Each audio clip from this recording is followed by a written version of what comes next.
Hello, fabulous artists! Welcome back to another episode of Art with Ms. Nelson.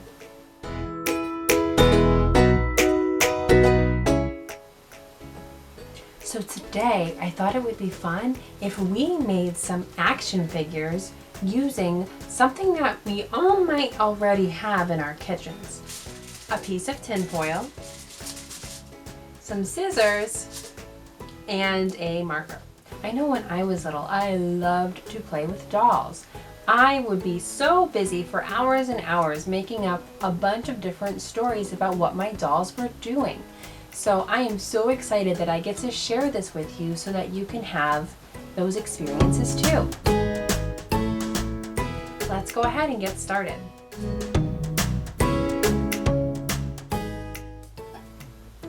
So the first thing you're going to do is you're going to cut a piece of aluminum foil so it is a rectangle.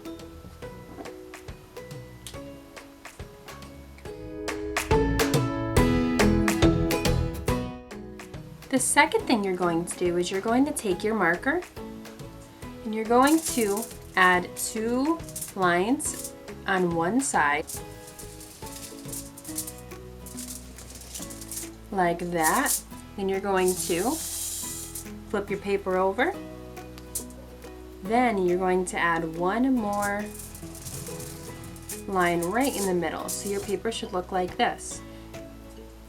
2 lines drawn on one side and then 1 line drawn on the other.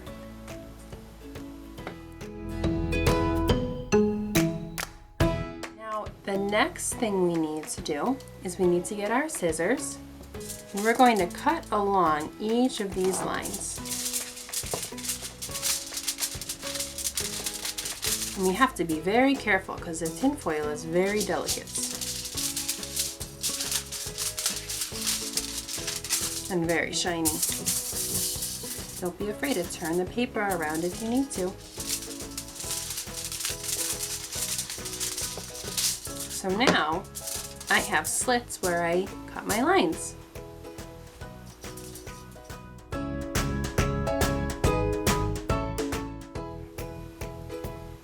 Now the next step is going to be pretty tricky, so if you do not get this on the first try, do not give up.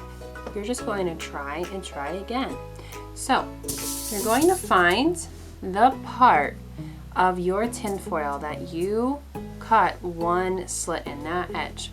These 2 flaps, believe it or not, are going to be our legs. So what you need to do is very carefully, you're going to push your aluminum foil together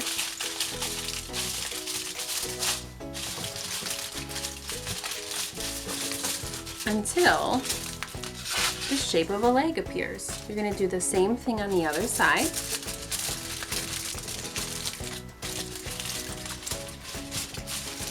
Now you can always crumple a little bit more. You can't really uncrumple it, so be careful as you go through that. So there are our legs. They might not look perfectly like legs yet, but don't worry. We will have time to go back and rework those. Now we're going to do kind of the same thing to these 2 flaps on the ends. These are going to be our arms instead though.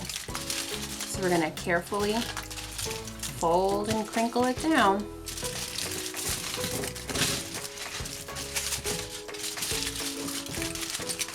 So now we have our legs and our arms.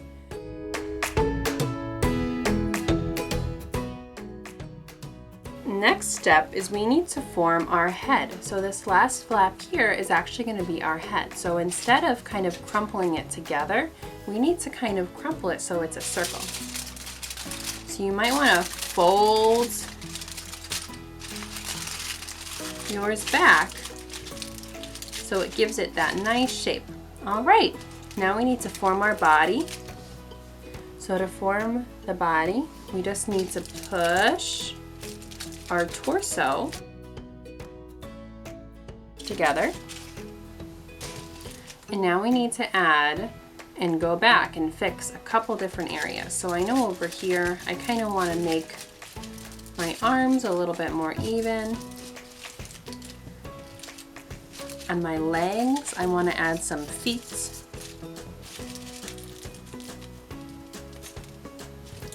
Kind of want to have my person have elbows with their arms bent at that. And there we go. There's my person. So now that you know how to make one of these, this is where the fun can really begin. You can make your dolls do whatever you want them to. Like my action dolls here, I have doing some stretches and yoga. I have these dolls here sitting around a campfire telling stories to each other. You can even make some extra fun things that aren't people at all. Like here's a tree and a dog that I made. Another idea is to see what you have at home that you can have your dolls holding or playing with. The possibilities are truly endless. Alright friends, well there was our activity for this week. I hope you had fun. I know I did, and my friend over here certainly did too. So I wanted to give you a little bit of a heads up for next week's video because some of the materials you might want to start collecting now. The materials that we're going to need for next week are going to be a milk carton. If you don't have a milk carton, any sort of container that looks like this will do, that has this handle that is see-through. Some sort of thin paper. So something like tissue paper would work really well, or something like newspaper would work. Magazine paper might work too, but search around, see if you can find one of those two other options first.